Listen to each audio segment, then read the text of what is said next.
A lot of times, when you have a full size wing, you're wanting a day that has a lot of thermal activity. You guys would call it turbulent in a small fixed wing. We are looking for that turbulence because that's the hot air going up.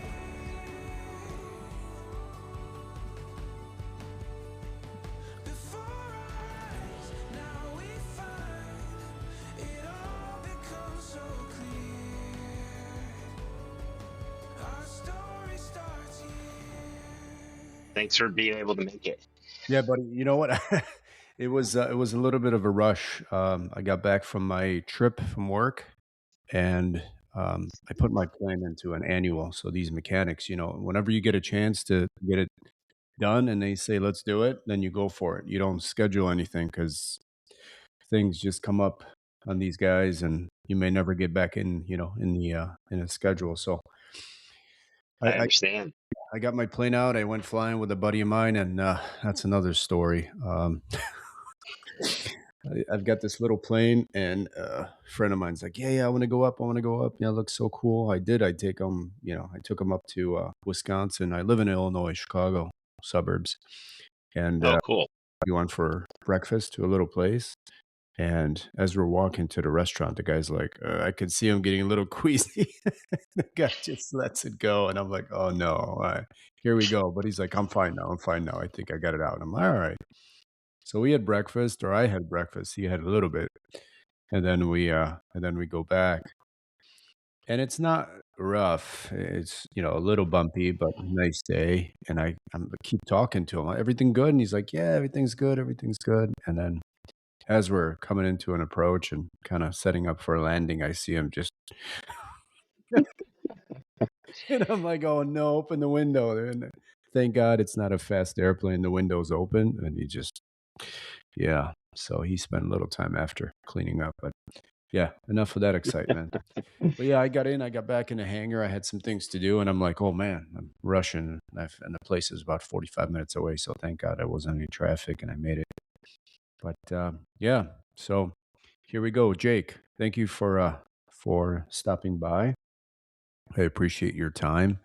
And tell me a little bit about yourself. So you're from Alaska, Anchorage?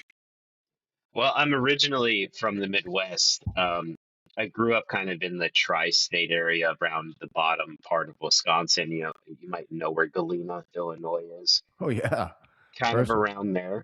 Um, settled. We moved around a lot in the Midwest. We kind of settled in Duluth, Minnesota, at the very top of Yeah. Wisconsin. Then when I was 18, I moved to Alaska and have been up here ever since.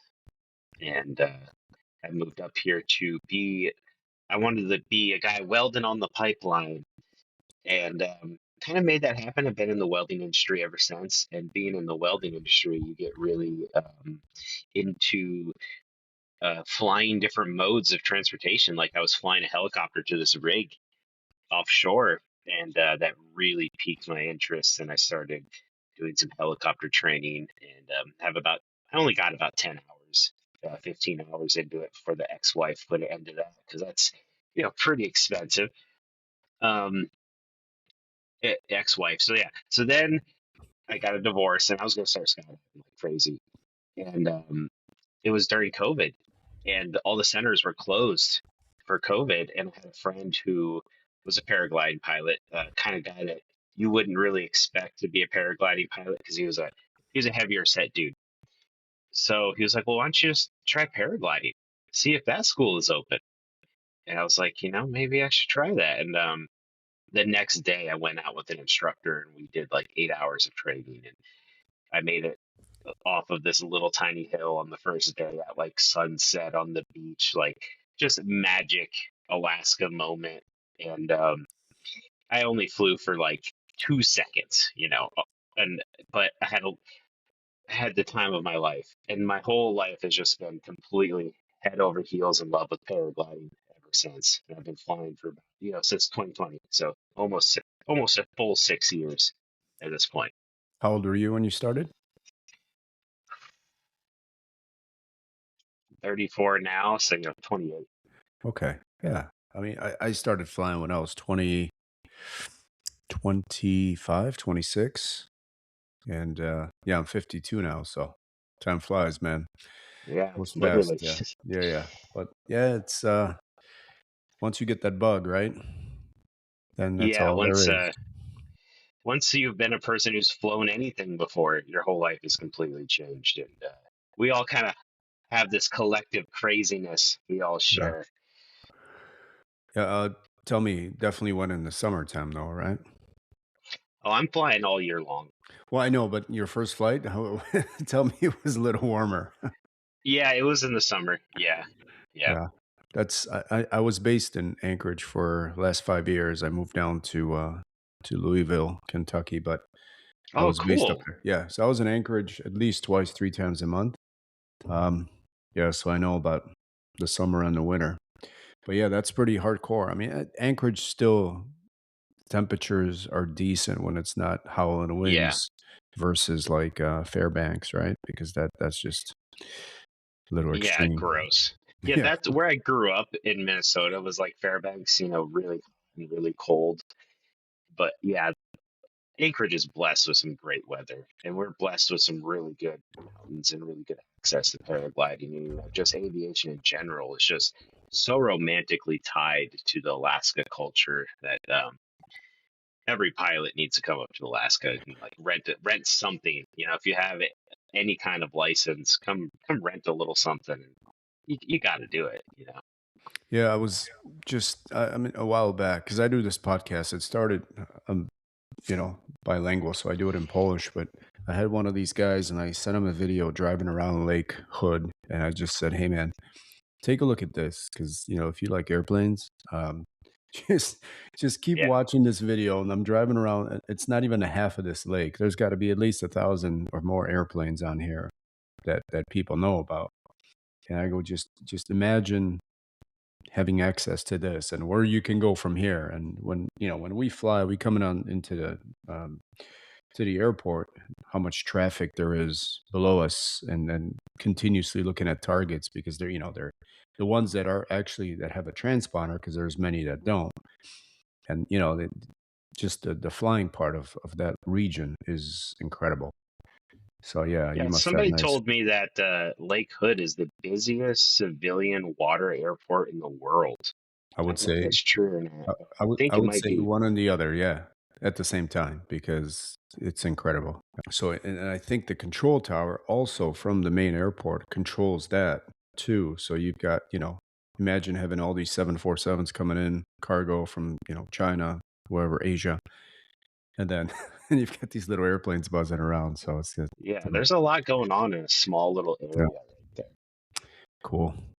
All right, so you were 28 when you started, and once you had that first flight, how quickly did you get into it? Did you decide? I'm sure it was like, as soon as you started flying, you're like, "Oh, hell, I'm gonna do this." So, Yeah, I've always been a pretty outdoorsy, adventurous guy. I was a backcountry snowboarder, skier forever, and I was really big into rock climbing at that point and motorcycles and all this stuff. So when I actually got to paragliding, I was like, this is the safest thing I've ever done.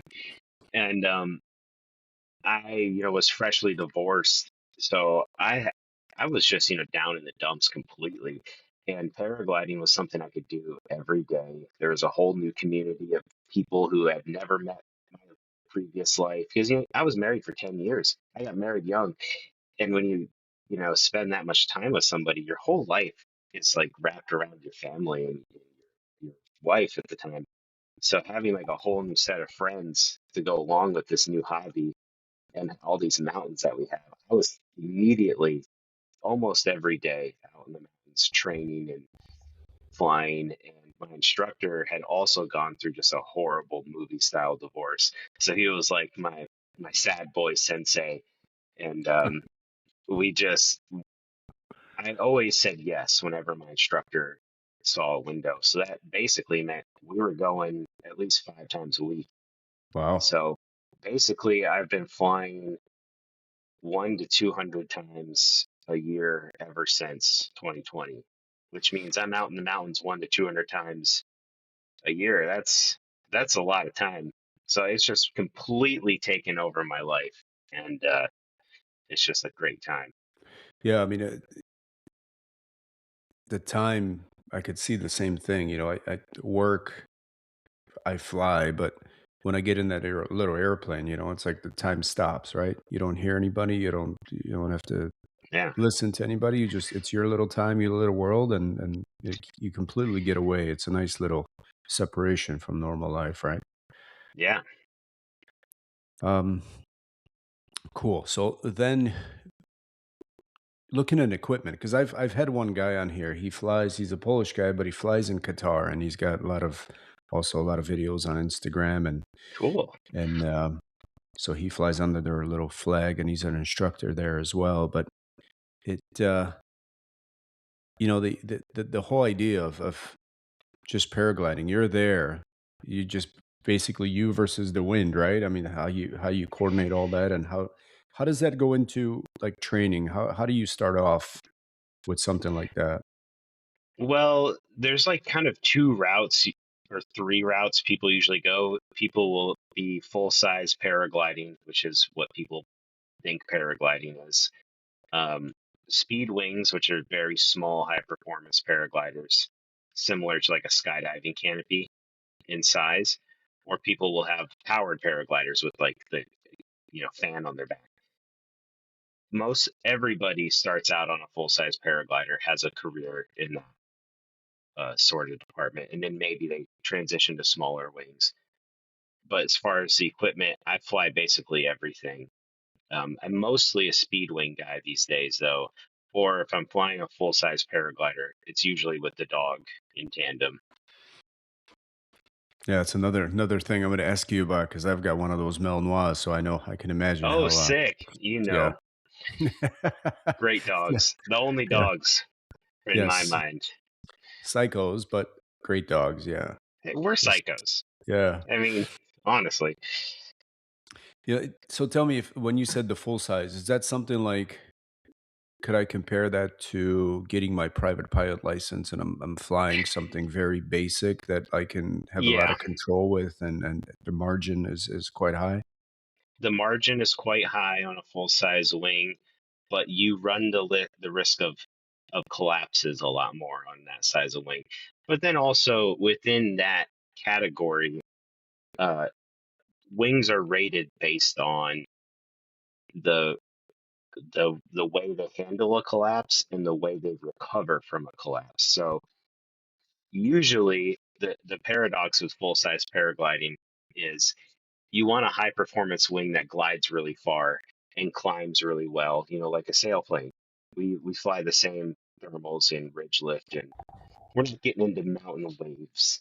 That's a little bit higher altitude than what we can go in. But uh, when you get into a higher performance wing, your rate of collapse is going to get much higher. But your standard everyday pilot is flying a wing that is very safe. It only flies about 15 miles an hour. You can take off in about 3 or 4 steps forward. You're never going to throw your reserve parachute out because you could fly your whole entire career without having a collapse. It's that bad. Or if you do have a collapse, it reinflates so quick, it's like a second, and you're like, "Oh, what was that noise?" Oh, well, it was a collapse. It's usually a non-issue event at all. Okay. And then, so your first day when you show up, what how does that look like training wise? Do you have to go through sort of a I mean, do you just jump right into flying, or is that You spend most you spend about 40 hours at least on the ground with some wind, like maybe 3 to 5, maybe 10 miles an hour to very most of wind in your face, and you're just on the ground controlling the wing and just testing things out, like where it would stall. Like we say kiting is flying because you can really explore the whole spectrum of what your wing can do in the air. And most of the times when you're at a place like this, it's at a very small, like sledding hill. So if you wanted to maybe take a couple steps and run forward, you could maybe get like a second of flight when you're first starting to train. The place that we train at here in Anchorage is called Gottstein Park. I don't know if you went there or not, but it's basically like a 40-foot tall hill. Yeah, it's like a plateau. And on the plateau, you got the nice wind that comes up that little 40-foot hill. And you'll fly maybe 50 times off of that. And then maybe you'll graduate to a larger hill where you get 30 seconds of flight. And then you maybe a minute of flight. But to get your full first certification, it's 28 flights that are um, 300 feet in altitude or 1,000 feet in distance. So that's what Okay. they consider a flight. Uh, So it's gonna take you, if you were training all day every day, it's gonna take you, a couple weeks to a month to get 30 real flights, and that's if you're hammering it out, and that's all you're doing is training. yeah, and that's also dependent on the weather, right? So you're not Yes. going when it's gusty or nobody's going to No. let you go. No. Tell me, how long is the setup? Once, because I imagine, like you said, kite surfing. So I've got a buddy that does that in the Middle East because the winds are pretty good and the weather is good. Um, how long is that setup to get your equipment into like action? like from backpack packed up to flying. Yeah. Oh, it could be like 5 minutes or less. It could Oh be a yeah. couple minutes. Oh okay. I have a couple setups where I just have it completely hooked up already, where you step into the harness, and if the wind's right, you pull your wing out, throw it up into the air, it boom inflates because you have these skills to do so, and you could be off the ground in minutes. Wow. Okay. Because his setup was, I was It's like, pretty man, involved with the yeah. kite surfing. The lines are really long. You have to sometimes inflate your wing up with a pump, and they're tricky. Yeah, I've seen him do it once, and I'm like, dude, I'm not doing this, man. I'll That's go a ride a, lot. I'll go ride a bike, and I've got 10 miles in before you even, are ready to go. So Yeah. yeah, that's a little bit difficult. Cool. And then you pass all that, and once you've got is that like an FAA certificate as well? We have our own governing body called, we call it USHVA, United States Hang Gliding and Paragliding Association. They call it Paraglider 1. That's like you're a student, and then you can do actual flights under the guidance of an instructor. And that's 0 hour stuff. You take a paper test. You're usually going to take that test and get that level of certification within a couple days to a week. But P2, Paraglider 2, you've had 28 flights that are real certified flights with an instructor on the radio. And by the time you get a P2, you can fly by yourself without an instructor. 28 flights might seem like a small amount, but it can take you 6 months to get that. In that time frame, you're still training on smaller hills. You're still going to get flights that maybe aren't a certifiable flight. You know, time and distance and altitude. But and a lot of places require you to have Paraglider 3 to really fly. Like if you go to like Torrey Pines Flight Park in California, or maybe Point of the Mountain at Utah at Salt Lake City, they're going to want you to have much more than a P2, a Paraglider 2. We kind of consider that first certification that you get, the Paraglider 2, as like getting your your driving permit. Like, Okay. yeah, you can drive the car, but you don't know shit. You still need to know, you're still going to learn a lot. And by the time, like, I was so excited to get my P2, and I was like, yeah, I've done it. But then when I got it, I was like, oh my God, I'd never flown by myself. I'm in Alaska in the mountains. I don't have cell phone service because I'm in Alaska in the mountains. And I have this bed sheet I just laid out and I'm gonna fly by myself. You still don't know that much by the time you get certified. But having a mentor is good for you too. To go with you. Yeah. Well, a good thing that I'm hearing from you is you had that, the thought in your head that I really don't know much and I'm not going to go crazy because there's a lot of people that think that they just they get their certificate, so they, now they absorbed all the information, they know better, and then that's how they get in trouble. So There's no plateau to learning, with yeah, aviation. It's just there's a lot of letdowns in aviation because you get a lot of firsts. Like my first time having a little collapse, my first time thermaling, even with fixed wing, my first check ride.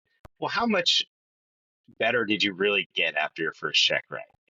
You know, there's a lot of like firsts that you think that after you get that first moment that things are going to change, and they really don't. It's a lifetime of learning. It's chess, not checkers. Whenever you leave the ground, yeah, and it's good to know that every time you pick up on something new, I always tell people that no flight is the same, right? And it's the same for you. You could be going off the same hill, same weather conditions, and yet something always happens that is different, right? That kind of teaches you how to react, and something maybe you didn't notice the first time you went from that same location, right?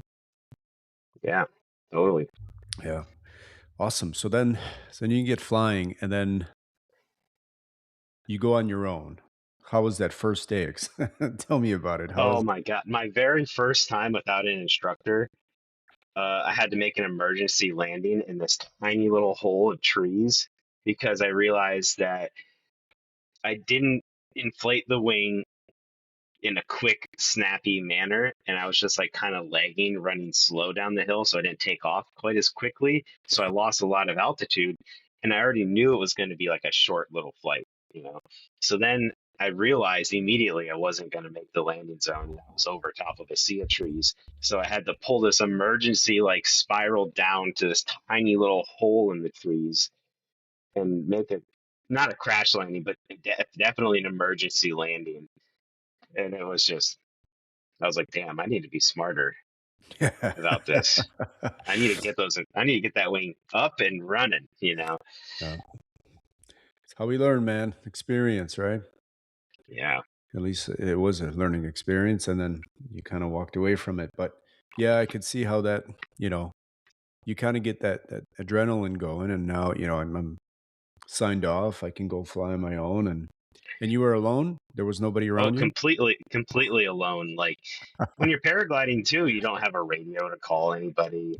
You are alone, and you're up in Alaska. Like, man, it's sometimes you feel quite isolated. And do you guys have like a community where you sort of go online and there's people that say that, in this location, or is it just mostly, hey, I wake up on Saturday and I'm like, well, the weather is nice. I'm going to go to this place. How does It's that work? mostly just yeah, the weather's good, go for it. We do have like a local message board thing, but it's not like we're checking in to anybody before we have a flight. I'll tell the wife, hey, I'm setting up, and then I tell her when I land. Yeah. Now I've done it so much, it's just setting, safe. Like it's just a one word text because it's just so like I said, 1 to 200 flights a year, sometimes Wow. three in a day.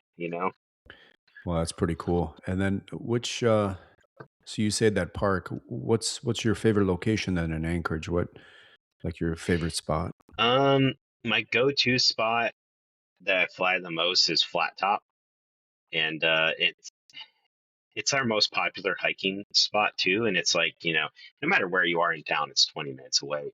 And I've probably done 400 to 500 flights off of that. And I still find new ways to fly it and new conditions to fly it in and new little cliffs to jump off because it's like a spicy takeoff. I'm so surprised that it's such a popular place because it is a hard hike. Like it's pretty sheer and steep, and it's a cliff. How long does it take you to come up? About 30 minutes to 45 minutes. But if I'm like lapping it over and over again, sometimes I'll do it 2, 3 times. I'll land in a certain area, and it'll probably only take me like 25 to 30 minutes to get back up again. And it's surprising, like the second time you hike it, you always feel better than the first one because you're like warmed up and ready. Right. And you're always like, oh, I'm gonna be dead. But no, it's always better the second time. And you tell people, oh, I hiked 2, 3 mountains today. It's like, well, I didn't hike down. hiking down is what really wears you out.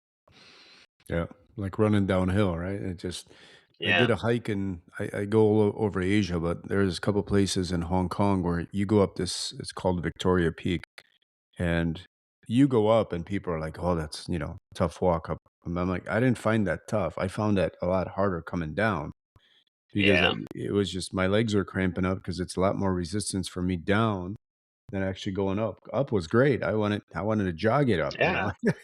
That wasn't Yeah. an Just get a issue, so paraglider. that's Just get it, a wing right? on your back. And you laugh, but I flew with a guy.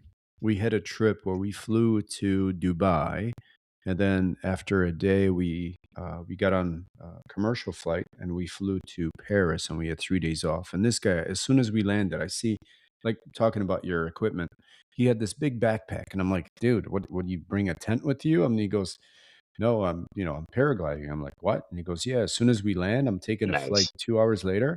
And he goes to a place in France. I forget the name that is very popular. They fly around this lake. There's kind of mountainous areas, but nice lake. And he goes, I'm going straight there.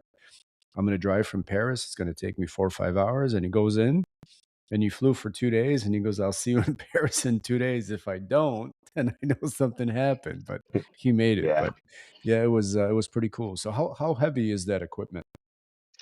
Well, nowadays we're in like the golden age of paragliding where your heaviest full size setup would be like 20, 30 pounds of just everything you're going to bring, like big water bottle, extra reserve parachute, full size wing, full size pod harness where you have like your legs encased in a pod. Or now they make a wing that's a single surface harness that looks like lingerie and it weighs like 2 pounds for a pound for the whole thing. And that one, they call it the run and fly because people will trail run and fly off with it because it's so light. And every size in between too. It's a complete quiver sport where it's kind of like saying, I ride bikes. Well, do you road bike? Do you downhill mountain bike? Do you normal mountain bike? Are you an e-biker? Do you ride a tricycle on the side of the road? It's there's so Yeah. many different wings, but the heaviest one is going to be like a 20 pound to 30 pound setup. Yeah, I'm sure it's like you said with bikes, it's like yeah, I could try that. So you keep upgrading and there's always room to Yeah. spend that money, right? Yeah. I have like 8 wings right now. And of course, I've got my mind set on like two or three more that I want. It helps out when you have a wing sponsor, but, Yeah. uh, you know, there's so many toys out there. And what is to get started, what would the cost be of something like that? Well, the training to get to like your P2 level where you could fly by yourself is usually around 2 grand to 3 grand, no matter what school you go to. And then your gear, if you're going to buy new, expect to spend around 5 to 6 grand for your whole first setup. So you could be out, like 8 to 10 thousand for your very first year.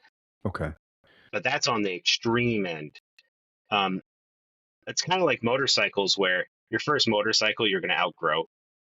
Your first wing you're going to outgrow pretty quickly. You could because of just the way it's tuned and the way it's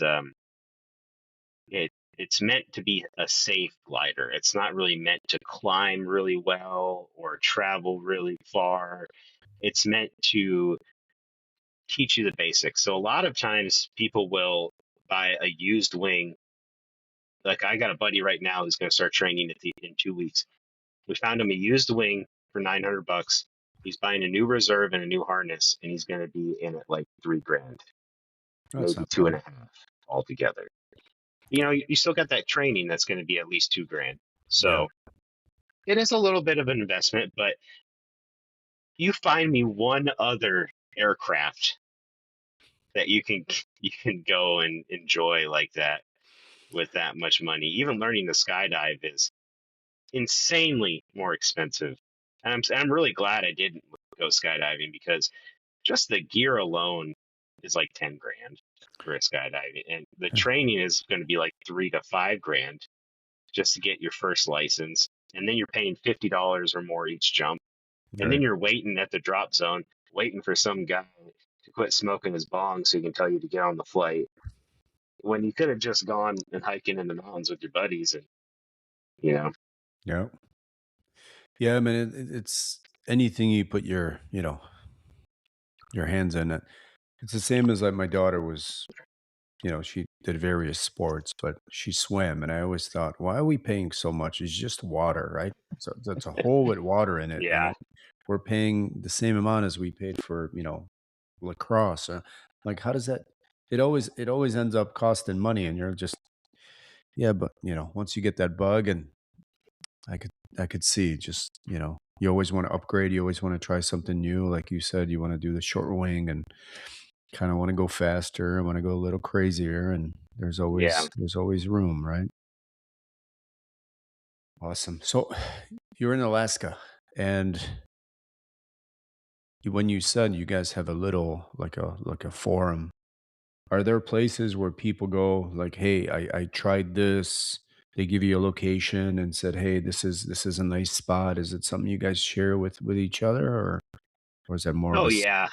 Um, the one thing I really enjoy about the Alaskan outdoor community is there is no gatekeeping going on. Uh, like Colorado and other places, it's real gatekeepy. Like nobody wants to tell the secrets of where the goods are because everybody's fighting for a smaller area. We are a tiny population of people to a huge area, and we just are stoked that anybody wants to fly, and we are always opening new sites. Mostly in the Speedwing world, we're opening new sites because we're not on a Speedwing, we're not really aiming to go up or travel anywhere. But on the full size glider, it's more like how far can we push from this spot? And we have a spot that's dedicated and easy to get to, and you park right next to it. You walk 5 minutes, and it's a big mowed off area, and there's always thermals right there. And it's always it full size paragliding is all about gaining altitude and extending your flight. So as far as like new spots, there really isn't much of that goes on these days. It's more like where did you get to, and um, you can get to some super cool stuff. Like there's people that will take off from this site in Eagle River, Alaska, and they'll go all the way like hours driving distance away to like this 7,000 foot tall peak called Pioneer Peak with their pack raft, go land at the base of a glacier and pack raft back to civilization. That's the kind of adventures people are getting into. But, the circle back to your question, oh, yeah, we're always telling people where the goods are. And just the way that Anchorage is shaped, it's kind of like a triangle. So if the wind's coming one way, and there's valleys all over the place, right? So there's always good wind somewhere. If it's not working here, it's working over there. And it's very rarely conditions where you can't fly anywhere. If it's, raining or snowing, of course you can't. But like we're always posting on our page and where to go here and who's coming to this. And yeah. So what's the coolest spot that you would consider in around Anchorage? It all depends on what kind of wing you want to fly and it's all cool to me, honestly. I don't care if it's a tiny little sledding hill at a schoolyard or if it's a 7,000 foot mountain that we're going to start hiking at 3 o'clock in the morning. It, it's all great, but maybe Baldy and Eagle River is a cool one just because it is maintained and there's like a big culture of like old men that have been flying since the 80s there, like Vietnam helicopter vets. And you're like, God damn, I could do this forever. Um, Halfway to Girdwood, like an hour, like half-hour drive south. There's some really good flying too in Turnagain Arm, the place where there's the boar tide. I don't know if you've heard of the boar tide surfing. No. Well, in the Turnagain Arm, it's an inlet that's really shallow and it has some of the biggest tide changes in the world. So when that tide change comes in, there's a huge wave huge, maybe like 6, 8 feet at the very highest that comes in. But people will be surfing that. And if you could time it to where you're flying in the air while people are surfing down below you, in this beautiful Alaskan landscape with, mountains all over. And, it's just Nice shot, huh? magic. It's just magic area. There's so many cool places. It's hard to pin down Have you been one. up by Alyaska and all that to go from there? Yes, I have. There's some cool places there. There's really good speed riding is what we call it, where you have a small wing and you're on your skis. There's really good skiing and speed winging Man, around there. so that's almost like kite surfing, huh? A little bit. A little bit. We're not looking for wind like that. We're on a speed wing. You're looking for no wind at all Oh, okay. and no thermals at all too. You don't want bumpy, choppy air. You want nice, smooth air so you can fly at 100 miles an hour close to the ground and crank some barrel rolls and drag your foot on the ground as you go by, more like a wingsuit flight Is would be. and is that something you have on your profile? One of those Oh flights? yeah, Okay. yeah. I got stuff like that on. That's what I mainly am doing is flying very fast, very high performance wings that you have a lot more control than people would ever imagine you could have. Like at any moment, I could just pop up and go out of it, and at any moment, I could dive it and point it straight down at the ground and speed it up to 100 miles an hour straight down to the ground. Okay. And then you seem to have good control. Sorry, pretty good control in that kind of a small wing, or how? Yeah, you really do. I mean, your rate of descent, you're going to be going down, but you can still pop up and avoid things and turn around things, and you still have a lot more control. People think that like they watch my videos and they're like, "Wow, the wind must have been bad because I was doing barrel rolls." Like, no, I'm doing that on purpose. Or the wind almost pushed you down to the ground. I was like, no, I did that on purpose, and that's actually pretty hard to get down to the ground and be safe with it and not just like randomly aim towards the ground. But we have so much more control over these wings than what anybody thinks is imaginable. Yeah, the comments are the best, right? From people that sort of have basically no idea. Yeah. Like, "Hey, Yeah. guy, look, he almost did that." I'm like, "Well, no, I I meant to do this. It wasn't like a Yeah. some sort of a mistake." That's cool. And what was your coolest place you've flown so far? Coolest was probably that 7,000-foot peak that I was telling you about. Yeah. Um, I don't know. I've been so focused on skills for so long that to me it's more like individual flights that I've gotten done, and especially being a Speedwing guy, it's more like you rehearse the dance and you dial that line in really well and you try to perfect that gully. You I want to turn here, be a foot off the ground in this gully where it's like this, and then pop up and do a barrel roll, skim right off the ground into another gully over here. It's kind of more like a precise dance that I'm looking for. But the coolest mountain I flew off of was Pioneer Peak, and we started hiking at 3 o'clock in the morning, and we got up there and we took off at around 6,500, almost 7,000 feet, and that was a long one. That was a cool one. Nice. So a day where you went out and you thought you had everything dialed in, you had it all figured out, and then something happened where you weren't expecting.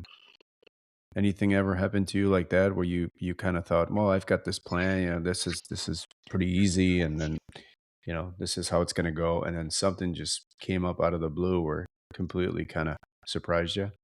Yeah, a lot of times when you have a full size wing, you're wanting a day that has a lot of thermal activity. You guys would call it turbulent in a small fixed wing. We are looking for that turbulence because that's the hot air going up. And a lot of times you find whenever air is going up, there's air going down. So sometimes you find sink, and there's times where I've caught a pocket of sink where I was going down at 1,200 feet a minute. That's a lot. Yeah. and it's almost falling downwards. And one time that happened to me where another thing too, you're always concerned about weight, how much weight you got over your wing. And I had just lost a bunch of weight. I'd quit drinking, so I dumped like 30 pounds, and I was at the very bottom of the certified weight range on this wing, where the more weight you have on it, the faster it's going to fly. Uh, it's less likely to collapse also. So I was at the very bottom. I'm flying really slow, and when you're flying slow, you kind of like putter around and like it it can make it so you land out in a place you don't want to because you don't have the speed and the authority to get to somewhere. Mhm.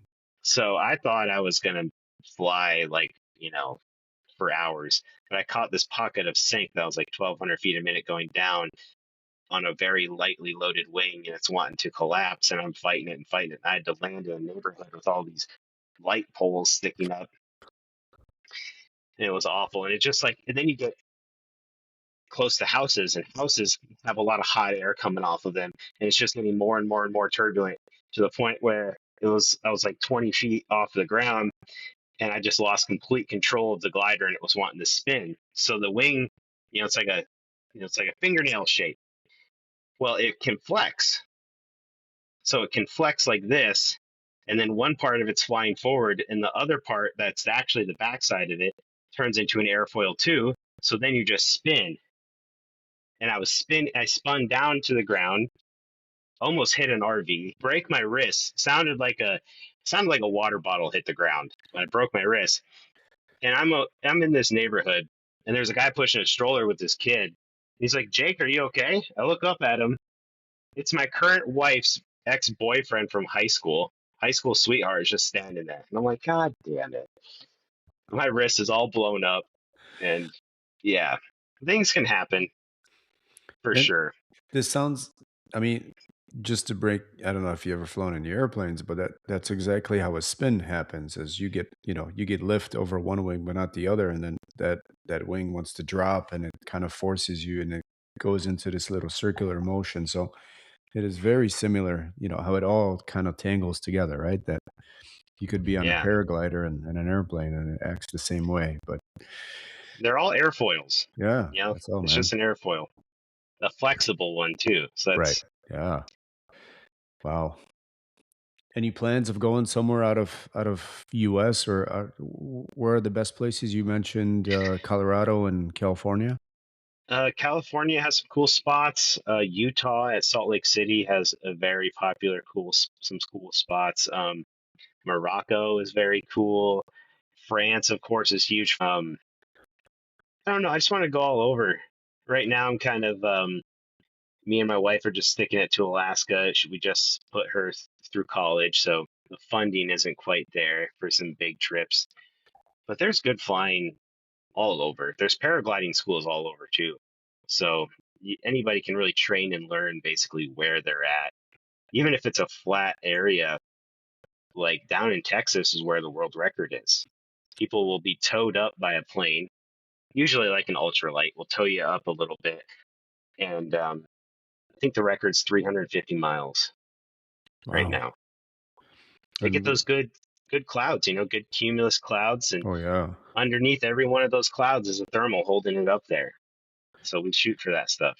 I'm sure you heard of that story because the guy I was flying with told me about, the place they go in, it's either in Nepal or Pakistan where a guy jumped off, got into a CB, and he got sucked in, and he was in there Yep. for hours, and he made it. He was, had frostbite and all that, but he made it down. Yeah, there's a few people that have been sucked up, and I think one of them made it to like 32,000 feet. Yeah, insane. I mean, Incredible. yeah, and yet the guy survived. I know there was some girl that didn't, but this guy goes, I mean, and they just got his ass absolutely handed to him because he's in there in those Yeah, winds and he lost hail. an eye because it froze. Yeah. It was so cold up there, he froze his eyeball. It was Yeah, man. wild. Yeah, but I mean, I know you want to go flying, but I think I'm sure you as well check the weather and what are there could be Oh some yeah. bad spots. So Yeah, that's Yeah, incredible. he's just like all aviation. We're all completely obsessed with weather. Every time you're on your phone, you're like, your wife's like, you just scrolling again? Like, no, I'm weathering. It's just Yeah, all the time. it's gonna be windy tomorrow. I'm the same with this little airplane I got. I same thing. Every time I want to go fly, and if I'm taking somebody, I'm not taking them. And for me, it could be bumpy. I don't care. But if I'm taking somebody new or a little bit lightheaded, I sort of avoid those days, and Or especially a in the little little, queasy. yeah, yeah, like today. Yeah, it's funny, man. The guy's still texting me. He's like, "Hey, man, I'm really sorry." I'm like, "Hey, it happens." But yeah, um, well, that's awesome. And then now, when did you decide to start filming and kind of making this a little bit of a profile? And you've got a pretty good following, huh? Yeah, it kind of happened by accident. I mean, I didn't really think about it too much. Like I had a GoPro, like Hero 9, and it sat on my shelf until like the 12 came out, and I didn't film anything. And hundreds of flights of just, I still don't care about that part of it. Now it's just like another hobby I have is the making the videos and stuff. But I was flying with my dog for a little bit, and people were like, "Why aren't you filming that? You're stupid." And I was like, whatever. I do it for me and the dog. It's just when I fly with the dog, it's time to be chill. I don't really care about cameras. At least at that point, I didn't. I still really don't. But then I posted one video of me flying with the dog, and you have a Malinois. You know how pumped they get sometimes. And he just got so excited, and I was like, all right, this is a cool video. We'll post this one. And it got like 2 million views instantly. And I was like, whoa, all right, I guess people want to see this. I guess I'll have some fun with this. And I posted another video and it got like 2 or 5 million like in a day. And I was like, okay, I might be onto something. And then I just kept kind of having more fun, not really pushing it. And then now it's kind of turned into where uh like I Google searched the most highly viewed paragliding video the other day, and what came up was my number two most viewed video. And I was like, oh shit, well, Nice. I'm definitely onto something now. And it's just kind of organically happened. I didn't really mean for this to happen. And then now there's all these lovely people reaching out like you wanting me to be on your podcast. And if there was I don't really have a goal with my videos. I just want to like be rad and film. Like I grew up being a skater kid. And when you're a skater kid, you do a lot of filming and editing of your own videos. And I always thought that was fun. But it's been really fun to do it now with my flying and to actually like see something be made out of it. And yeah, it's been a wild ride, So that's for tell me, sure. so how did the idea of you going with your dog happen? I mean, how did this spark? How did you even come up with this idea? Because it's not something that you go like, oh yeah, man, I think I'm gonna go fly with my dog. Well, I was like I said earlier, I was drinking and got sober. I was a horrible alcoholic, and I got sober and I've been thinking about getting a dog, and I was like, I didn't think I'd be a good dog owner because I'm flying 1 to 200 times a year doing a thing you can't bring your dog with. That's eating up like most of your free time, a lot of my free time. And I saw my friends up here were fly with his little dog, like a lap dog, and I was like, just bring him with. And then I saw another guy on the internet who flew with his dog, and I was like, I can just fly with my dog. That's just a thing you can do. And then it was kind of in the back of my mind for a little bit, but um, that I got sober, and it was the first St. Patty's Day that I had gone through sober. I had been thinking about getting a dog. My wife was gone at college. I was up here alone, just flying like a nut. I flew like 100 times, and like from September, if you went to school in August, by the time October rolled around, I'd already done 100 flights. So I was just going into it, and I was like, thinking about getting a dog. So I was alone, and this event came up on St. Patty's Day, and I just went to go look, just to go look. And then, of course, he picked me and like the movies, and it's just been that ever since. And it's pretty ridiculous. But if you're going to be in my life, paragliding is just going to be a part of your life. Because I'm just so like you, flying is going to be a part of your life if you're involved with your life. I'm sure because you just do it so much. But we just started immediately training. And like from the moment I got him, I was like, "You're going to fly."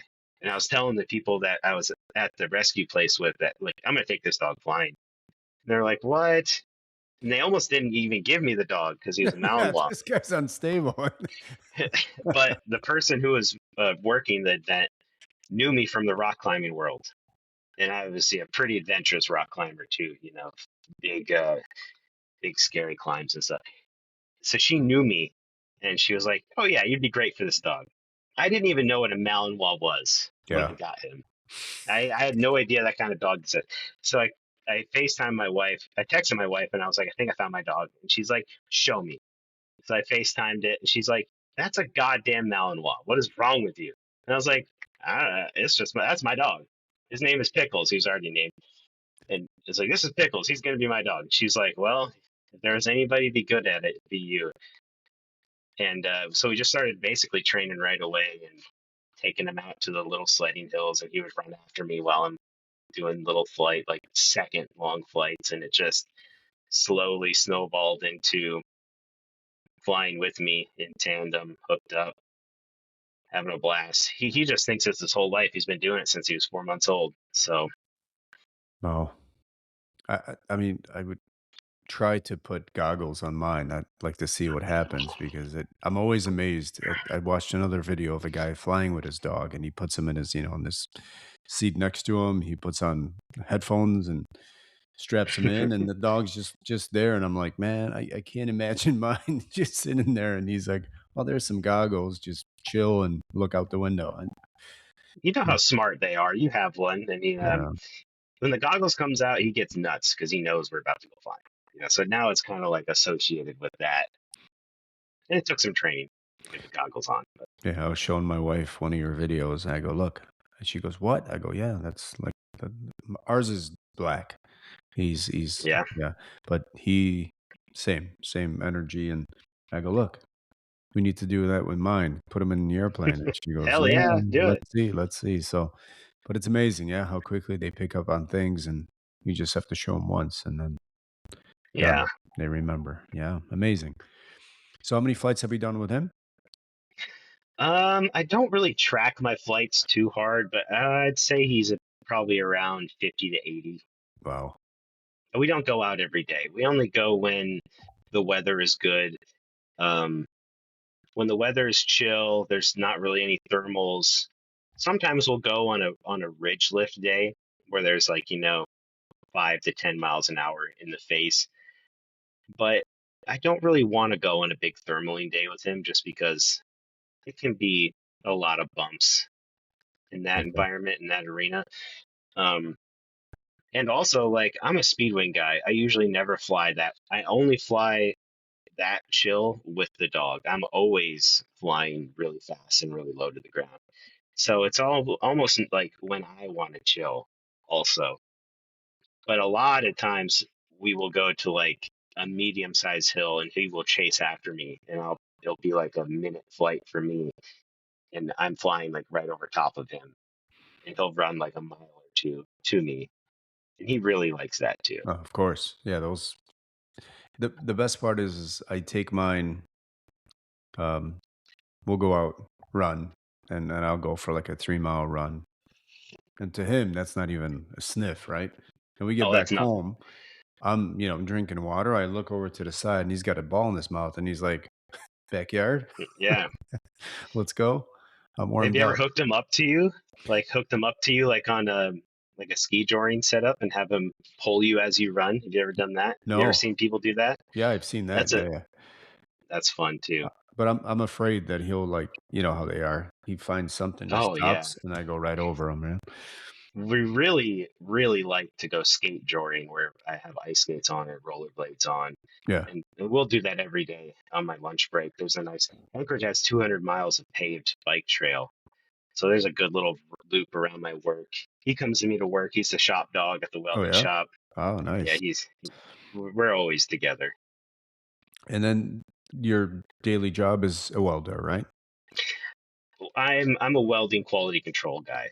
Okay. So I'm I'm in my office most of the time where I'm looking at welds, or I have a guy underneath me looking at welds while I do more like administrate. Like think about all the laws that would be associated with like pipe in a nuclear facility or pipe in a oil refinery.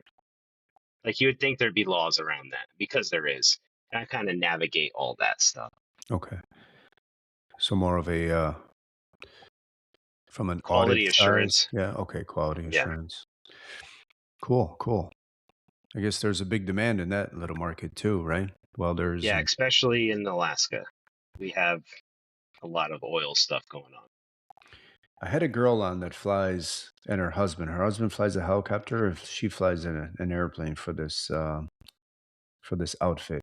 I forget the name. They've got uh, it's a twin otter, and she hops around all these little oil places. Um, trying to figure. I'll look it up. I'll text it over to you. But yeah, she's all over the place. They'll do like, I'll text her. I go, yeah, I'm flying back from China. It's 9.5 hours. And she does a 12-hour day, and she probably lands 12 times in some, Yeah. little airports. And they just go, her the shortest flight is probably like 5, 6 minutes just from one to another, but they're not accessible by road, so they have to get in there only by airplane, right? That's the beauty of Alaska. Yeah. Yeah, It's a fun awesome. place. Yeah, I'm a little I'm jealous of you that time you spent with your dog flying because I'd like to get mine and see if I can get them trained to get in my airplane, strap them in, and see how you would react. Such a Uh, chill activity for such a gnarly dog, you yeah, know? yeah, because they always want task, right? They're always looking for something, right? Give me something to do. Yeah. And I've got another dog, but that one is more interested in twice a day when he eats, and then he just goes to his little corner and doesn't come Yeah, out. I don't know if Pickles is just chill.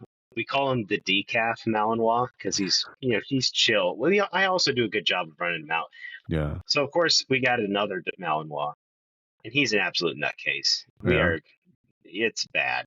He's a wonderful dog, but man, he is 10 times crazier. That's more my wife's dog. She won't let me fly with him yet, but No, I'm sure I'll talk her into it. how old is he? He is 5 months old, Oh, okay. So yeah, he's so in he's age extra that extra crazy. he's gonna rip things apart. Yeah, we brought ours. He was what was he 5? Yeah, he was right around that age, and we rescued him. So we did you do the same, or did you get him from a breeder? Yeah, when I got him, it was at a rescue event, and they got him from a California place that had like all Malinois rescues. And I don't know what his background is, but they got like 5 or 6 of Malinois from the California place shipped up to Alaska for this event. And I don't know where he came from or his background, but like our first time in the mountains, they're glued to you, So I let him off the leash and I sprinted up this hill to see what he would do. And he grabbed onto my arm like a cop dog, and he was wanting to take that thing home with him. And I don't know if he flunked out of some cop academy or something, but I definitely didn't train him to take my whole arm off. So Oh, I'm glad we've never had any moments like that ever again. But yeah, I don't, yeah, yeah, yeah. It's funny how these or this the breed wasn't that popular until people found out that they're not big, they're not heavy, but they sure can do a lot of damage, right? yeah, they're great dogs. So Oh yeah, no, amazing. Yeah, mine is he is very territorial because with the other dog, it's funny. The other one is older, and same with us. Like my wife would come down in a robe, and he'll be grabbing at her ankles, and won't even want to let her go down the staircase. And it's hilarious how it's in their mind that he's got to be doing something, right? Controlling something. He's yeah, got to be, hurting, and yeah, it's incredible. Love to breed. That's awesome. So tell me, with a following like that, you were mentioning that you got some sort of a sponsorship with one of the companies for the wings. yeah. I have between Facebook, TikTok, YouTube, and Instagram. I have somewhere around like 350,000 followers, I think, right now, which is just insane to me. I would still live the same exact life if I had none. But I've gotten a wing sponsor, an ice skate sponsor, some dog supplement stuff sponsors, couple more. I just got sponsored yesterday by DJI cameras, Nice. the 360 cameras. But the one I'm most proud of is Fluid Wings, and they are an American-made glider company. They specialize in high-end parachutes for skydiving for a long time, and they're just now breaking into the Speedwing market, and they're releasing a full-size paraglider here at the end of this month, and we'll be showcasing that here Awesome. shortly. Yeah, it's nice. It's always nice to get free stuff too, right? Yeah, yeah, yeah, it is. Oh, that's cool, man. Very, especially happy for you that you got on the right track without drinking. That's the best part.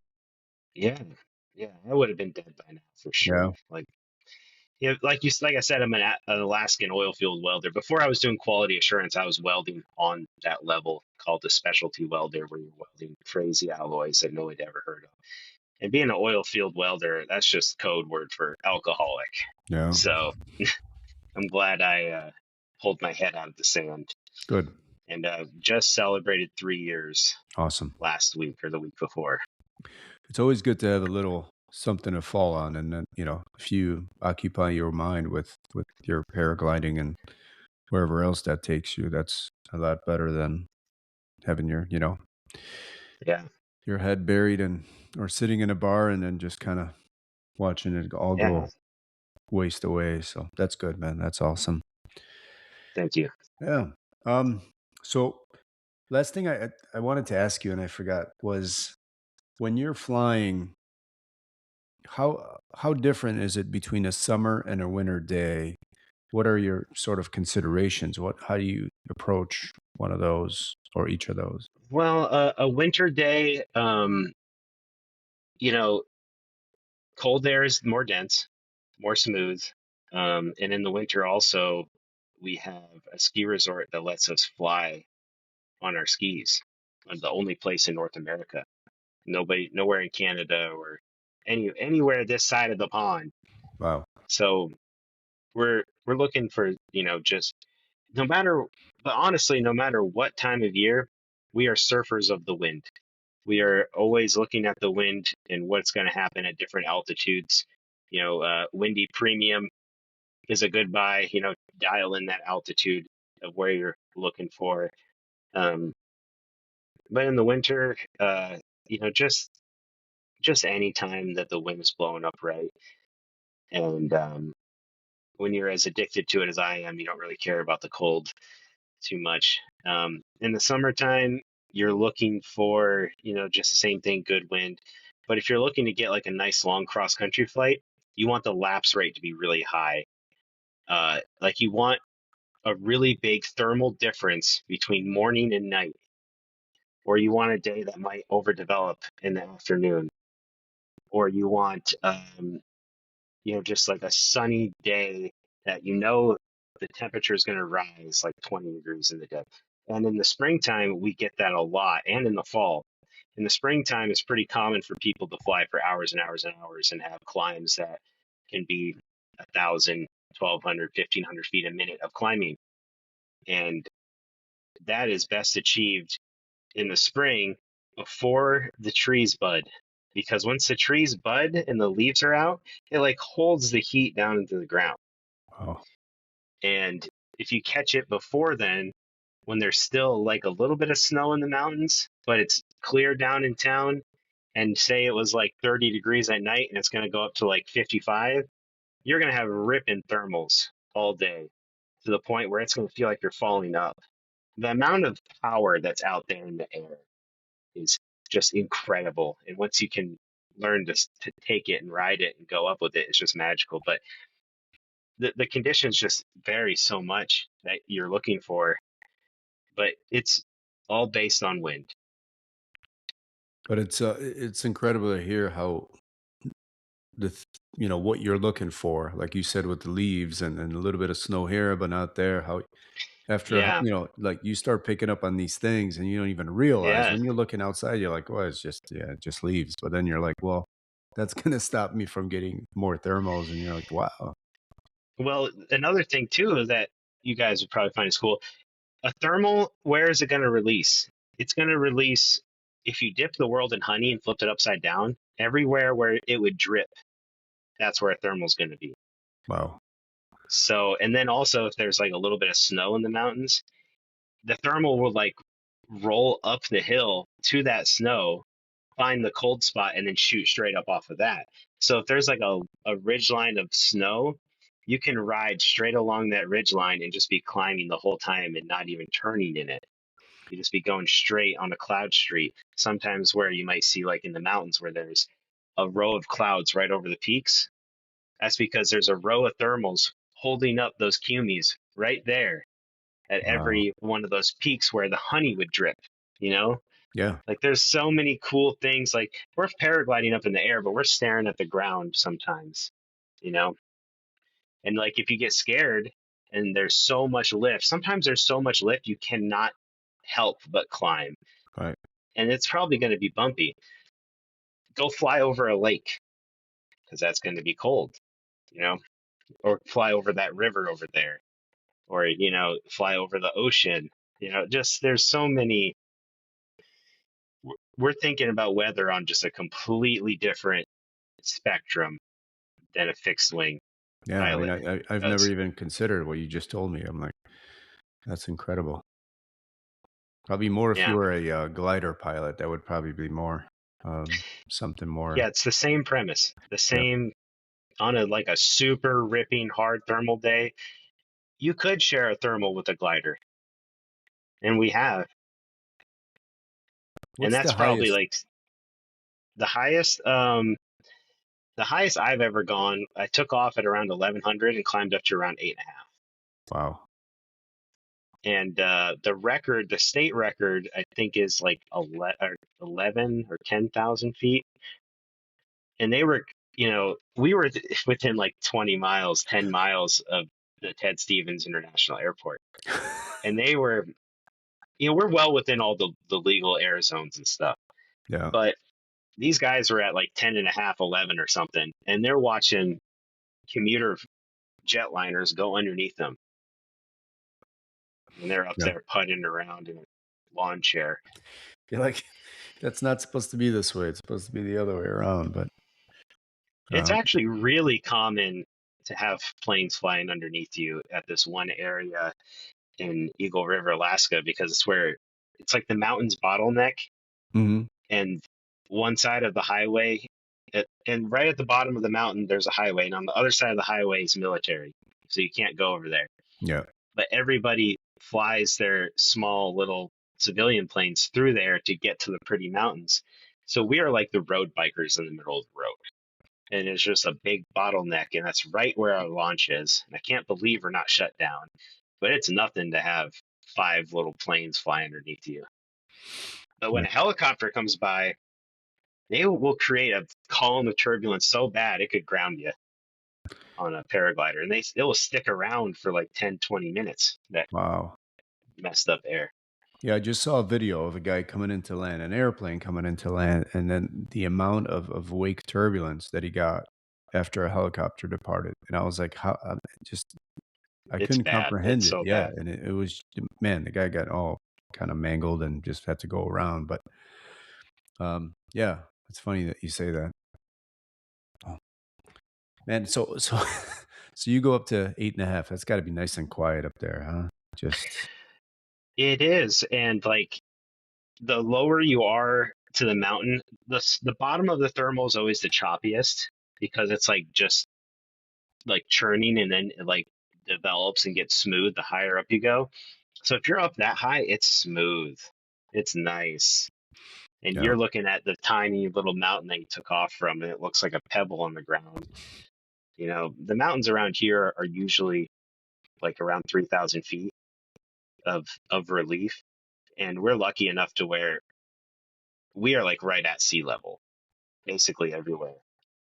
So like if I'm saying 8,000 feet, my landing is at like 100 feet of Yeah. elevation off sea level. So it's like you're not in Colorado where you're taking off at 5,000 and you're only climbing 3,000. Like I was climbing 7,000 feet or more.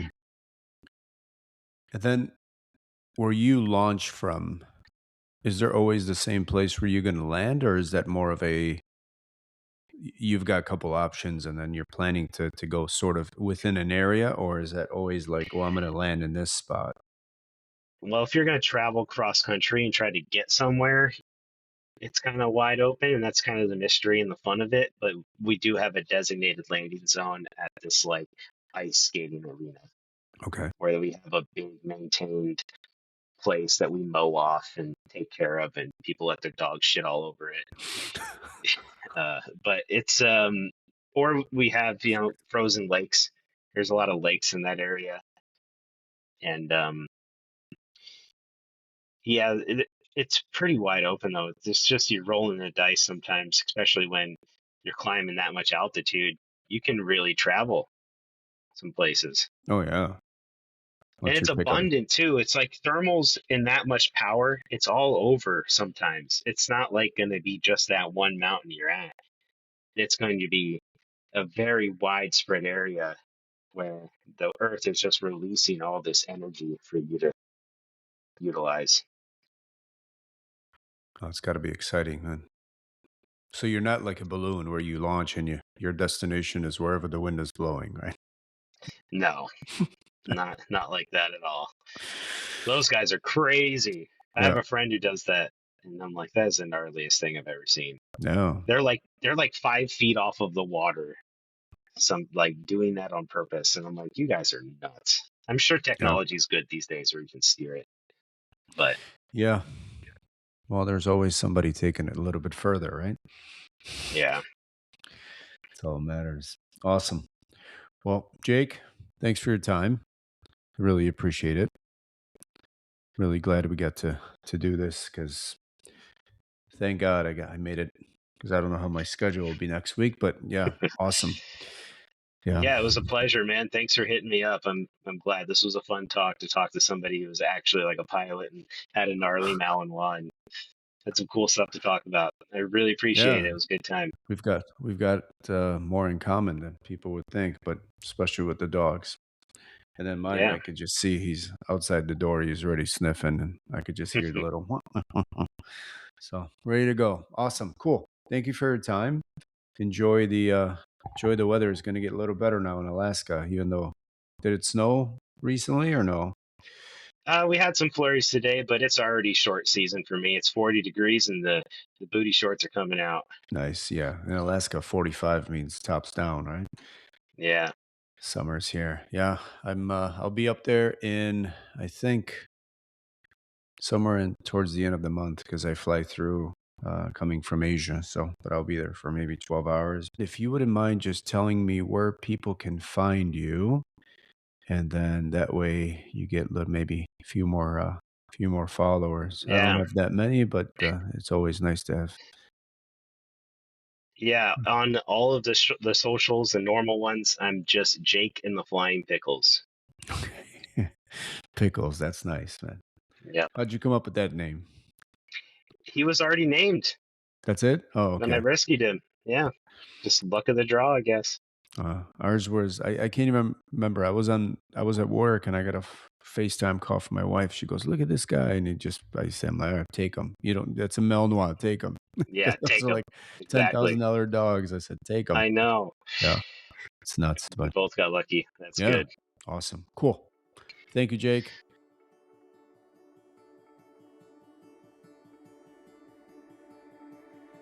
The plans we make and chances we take,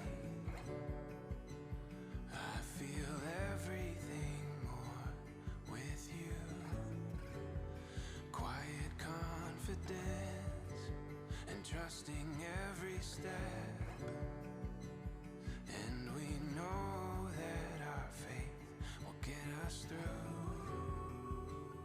It's so obvious, forever caught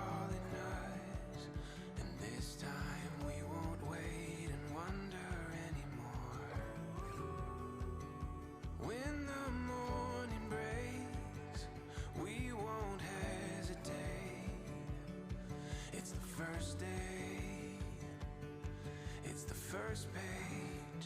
Our story starts here. Our story starts here.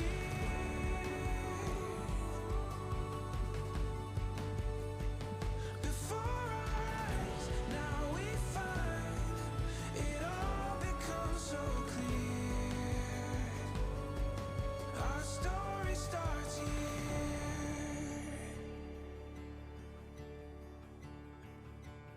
Constant faith in the words we say, and it makes us sure we're never letting go. It's so obvious, forever calling us. It's the first day, yeah, it's the first page. Our story starts here. Our story starts here.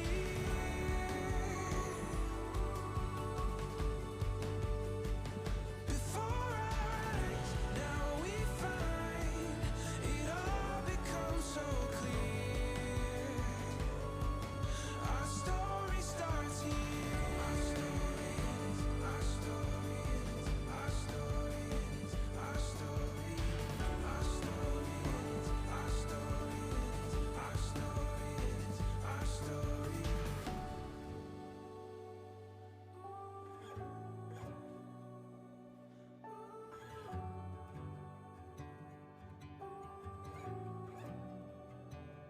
It's so obvious, forever calling us. It's the first day, yeah, it's the first page. Our story starts here. Our story starts here.